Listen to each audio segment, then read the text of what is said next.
Question number 1, दो बिंदुओं से अधिक कितने रेखाखंड गुजर सकते हैं।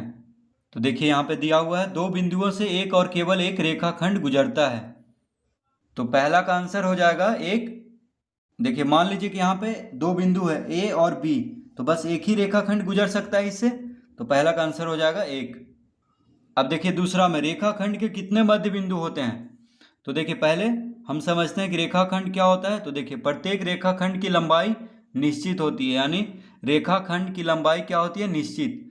तो रेखाखंड के कितने मध्य बिंदु होंगे, एक होंगे, क्योंकि जब लंबाई निश्चित है तो कहीं एक ही बिंदु पे उसका मध्य बिंदु होगा बीच में। तो देखिए इसको हम यहाँ पे लिखेंगे, इसका भी आंसर एक लिखेंगे। मान लीजिए ये रेखाखंड है, ठीक है, ये रेखाखंड तो है ही, ठीक है, क्योंकि कह रहा है कि दो बिंदुओं से अधिक कितने रेखाखंड। तो ये देखिए रेखाखंड है, मान लीजिए इसका है 6 सेंटीमीटर लंबाई, ठीक है। तो 6 सेंटीमीटर का आधा 3 सेंटीमीटर, यानी कहीं पे आएगा। तो देखिए 3 सेंटीमीटर जहां पे आएगा वो मध्य बिंदु होगा, तो एक ही मध्य बिंदु होगा जो कि बीच में एकदम होगा। तो इसका आंसर क्या हो जाएगा, 2 में 1, ठीक है। अब देखिए तीसरा, तो रेखाखंड के तीसरा है रेखाखंड के मध्य बिंदु से अधिक कितने रेखाखंड गुजर सकते हैं। तो तीसरा का आंसर देखिए, तीसरा का आंसर होगा अनगिनत। पहले हम आंसर लिख देते हैं, उसके बाद आपको हम समझा देंगे। देखिए अनगिनत कैसे होगा, कह रहा है कि रेखाखंड के मध्य बिंदु से, मान लीजिए ये मध्य बिंदु, ये देखिए रेखाखंड का मध्य बिंदु है, तो इससे अधिक कितना रेखाखंड गुजर सकता है। तो देखिए इससे हम अनगिनत रेखाखंड गुजार सकते हैं। मान लीजिए देखिए एक ये हो गया, एक ये हो गया, ऐसे करते करते बहुत सारा हम गुजार सकते हैं अनगिनत, जिसको कि हम गिन नहीं सकते हैं। देखिए इस तरह से, देखिए इस तरह से हम कितना भी यहाँ पे भर सकते हैं अनगिनत, ठीक है, इस तरह से रेखाखंड। तो इसका आंसर क्या हो जाएगा, अनगिनत, तीसरा का। अब क्वेश्चन नंबर 4, यदि रेखाखंड AB का मध्य बिंदु C हो तो निम्नांकित में कौन सा कथन सत्य है। तो क्वेश्चन नंबर 4 में देखिए हम पहले आपको समझा देते हैं, कह रहा है रेखाखंड है। देखिए रेखाखंड का क्या होता है, लंबाई निश्चित, यानी यहीं से यहीं तक होगा। मान लीजिए यहाँ पे PQ है, ये मान लीजिए यहाँ PQ नहीं AB दिया हुआ है, A और B, ठीक है। कह रहा है यदि रेखाखंड AB का मध्य बिंदु क्या है, C है। मध्य बिंदु यानी बीच वाला बिंदु क्या है, C है।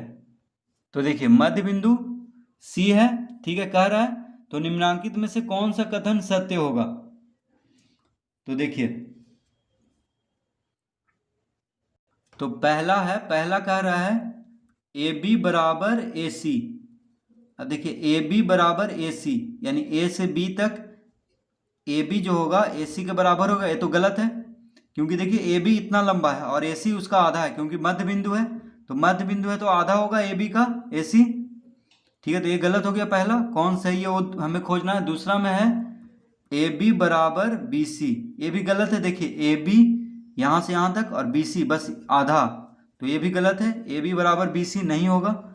तीसरा AB बराबर 2AC, अब देखिए AB बराबर 2AC, ये ठीक है। देखिए AC का दुगना है AB, क्योंकि C मध्य बिंदु है, तो AB जो होगा वो इसके आधा का दुगना होगा, क्योंकि इतना आधा हुआ पूरा का। तो ये देखिए सही है, इसका आंसर होगा तीसरा। तो क्वेश्चन नंबर 4 का हम तीसरा आंसर देंगे, टिक लगाएंगे, ठीक है। अब देखिए चौथा जो है विकल्प उसको भी देख लेते हैं। 2AB बराबर AC, 2AB यानी A से B जो है उसका दुगना बराबर होगा AC का, ये तो गलत होगा क्योंकि ये तो खुद आधा है। तो यानी तीसरा इसका सही होगा। देखिए तीसरा विकल्प AB बराबर 2AC, यानी AB जो होगा यहाँ से यहाँ तक वह दुगना होगा किसका, AC का। तो ये सही है क्योंकि AC आधा है, मध्य बिंदु है बीच में, तो ये आधा हुआ पूरा का, तो AB क्या होगा, दुगना इसका AC का, ठीक है, ये ठीक है, तीसरा इसका आंसर होगा। तो देखिए क्वेश्चन नंबर 4 में हम तीसरा में टिक लगाएंगे, तीसरा विकल्प में। अब देखिए क्वेश्चन नंबर 5, यदि रेखाखंड PQ पर कोई बिंदु R हो तो निम्नांकित में कौन सा कथन सत्य है। तो पहले हम इसे बना लेते हैं।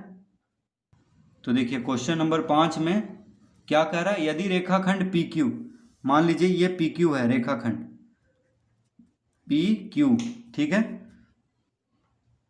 अब कह रहा है यदि रेखाखंड PQ पर कोई बिंदु R हो, तो कहीं भी हम R ले लेंगे, मध्य बिंदु नहीं कह रहा है तो हम कहीं भी R ले सकते हैं, ठीक है।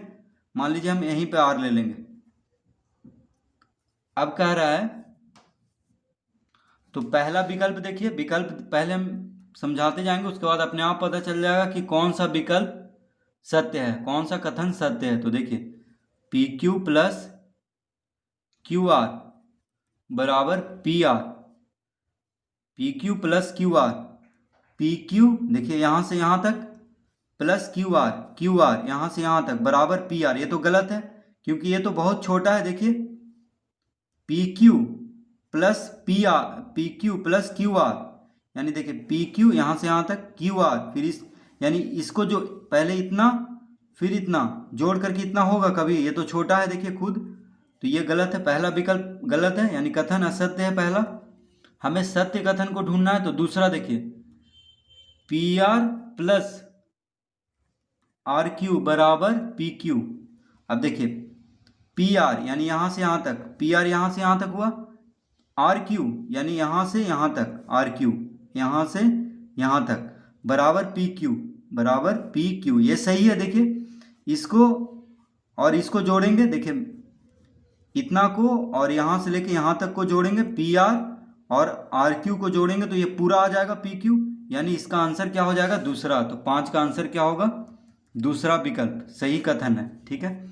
अब देखिए तीसरा चौथा भी हम देख लेते हैं ताकि ज़्यादा समझ में आए। तीसरा विकल्प देखिए क्या कह रहा है, PR प्लस PQ बराबर RQ। तो PR प्लस PQ, देखिए PR यहाँ से यहाँ तक हुआ, PR प्लस PQ ये पूरा हो गया बराबर RQ। ये गलत है क्योंकि इतना जोड़ पूरा ये नहीं होगा कभी, तो ये भी गलत हो गया। अब देखिए 4 विकल्प भी एक बार देख लेते हैं हम, 2PR बराबर RQ। अब देखिए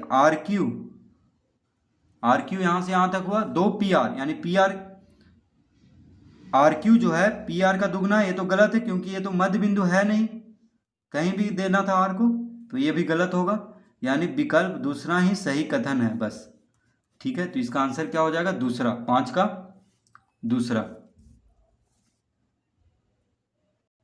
तो देखिए क्वेश्चन नंबर 5 का विकल्प दूसरा में हम टिक लगाएंगे। क्वेश्चन नंबर 6, यदि रेखाखंड LM पर कोई बिंदु N हो तो निम्नांकित में कौन सा कथन सत्य है। तो पहले देखिए LM बना लेते हैं रेखाखंड, उस पर कोई बिंदु N ले लेते हैं और फिर इसको हम देखते हैं कौन सा कथन सत्य होगा।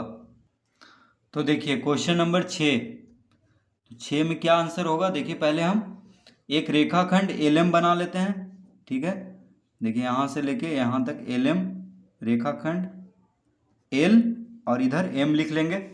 अब कह रहा है यदि रेखाखंड LM पर कोई बिंदु N हो, तो हम मध्य बिंदु तो कह नहीं रहा है तो हम कहीं भी N ले लेंगे, ठीक है। तो निम्नांकित में कौन सा कथन सत्य होगा। तो पहला देखिए पहला विकल्प है LN माइनस NM बराबर LM। देखिए LN माइनस NM यानी LN में से NM को घटाया जाए तो LM आएगा, ये गलत होगा। देखिए LN में से LN यहाँ से यहाँ तक हुआ, फिर NM यहाँ से यहाँ तक हुआ, यानी LN में से NM को घटाया जाए तो LM ये पूरा आ जाएगा, ये तो गलत होगा, ठीक है। अब देखिए दूसरा विकल्प NM माइनस LN बराबर LM। देखिए NM यहाँ से यहाँ तक, NM माइनस यानी NM से घटाया जाए LN को तो LM आएगा, यानी पूरा आ जाएगा। नहीं देखिए इससे इसको घटाया जाए तो ये पूरा तो कभी नहीं आएगा, तो ये भी गलत हो गया। अब तीसरा विकल्प है LM माइनस LN बराबर NM। अब देखिए LM ये पूरा LM पूरा कह रहा है, L से M तक पूरा हुआ, फिर LN यानी पूरा में से LN को घटाया जाए तो NM आ जाएगा, ये सही है। देखिए ये पूरा में से इतना को घटाना है यहाँ से यहाँ तक को, तो ये तो जरूर आएगा, तो ये सही होगा। यानी तीसरा विकल्प इसका आंसर होगा। देखिए क्वेश्चन नंबर 6 का तीसरा विकल्प आंसर होगा सही।